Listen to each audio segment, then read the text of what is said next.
going on, guys? It's Ricky with TechBud Solutions. So just another recap on today's trading. The team overall was very active with all the different profits we were able to lock in today. Just a quick recap on today's trading. Wanted to do a little analysis on SPU, which is one that we got in last minute. So this one's over the night hold, just because it's not necessarily labeled as a penny stock. And then our trade with IPI. So if you guys tuned in for our recap or Sunday stock talk yesterday, there are a couple of stocks that I talked about. The link should be down below, so if you guys want to watch it. We did talk about IPI, and when doing an analysis on IPI, I saw that there was a really strong resistance at $2. So pretty much what I said is, if it breaks $2, it's most likely going to run. And where is it going to run to? Well, it can run as high as, $240, as this was kind of a resistance. Ended up hitting highs of 230. I ended up selling right below the 220 mark because it really struggled to go above that point, and I waited for it to break. I didn't get in at the lowest point. So when it opened at like $1.93. I didn't get in actually until it passed the resistance at 205. The reason I didn't was because it struggled to go above 205 based on the history here. So I really wanted to make sure when I got in that it was it was showing good momentum. The volume was great, everything, this is kind of like a new just type of indicator that I'm trying to use. It's a small moving average, so it just tells me kind of like the average of how the momentum is. So usually when the candlesticks are above this line, means that it's showing upward momentum, and once it crosses, like let's say for example like this, it's showing upward momentum, the candlesticks are on top of the line, so it's showing upward momentum. Once they cross, then most likely you're going to see a downward trend. Again, above, crosses, downward trend, above, crosses, and then kind of plateaus, crosses again, downward trend. So it's just another indicator that you guys can use. Fidelity does offer it. You guys can go to indicators, and it's under SMA. So it's a tool that I've found pretty helpful in today's trading.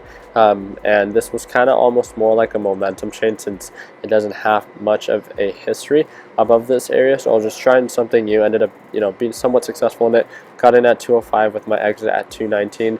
Right as I sold at 219, ended up jumping highs of nearly 230 right after. Again, not too worried. Locked in my profit. It was $205 for that trade, and then I moved on.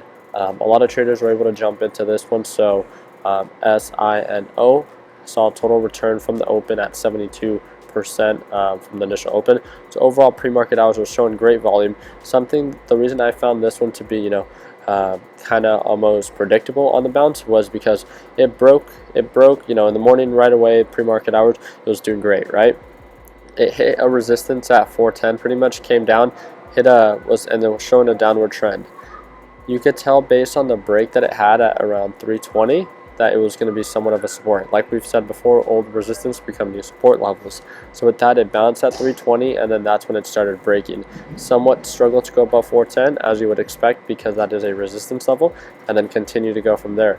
Hit highs of $5, as stocks do like just nice looking numbers. So hit a resistance at $5, came back, bounced at that $4.10 mark. Again, like we've said, new support was old resistance, just like we've traded before, and then continued to rise back up. Ended up closing right around the 475, 470, and then after market hours, went a lot higher. A lot of traders were able to lock in, hundreds of dollars of profit, just being able to use a simple concept of support and resistance, and being able to identify where that initial bounce is going to be. Jagex did not have a very successful day. Continues to go on the red. I'm trying to wait for it to. I actually thought it was going to bleed, a lot quicker, but it looks like it's going to slowly bleed down to that, old support of 67 to 74. But just keep your alerts on it. NUGT didn't see much momentum with this one. Ended up just catching at that support right above, the 230. It has of 280, as you would expect, as the old resistance, was the 1280, and then continued to come back down, and it went to the 1245 area.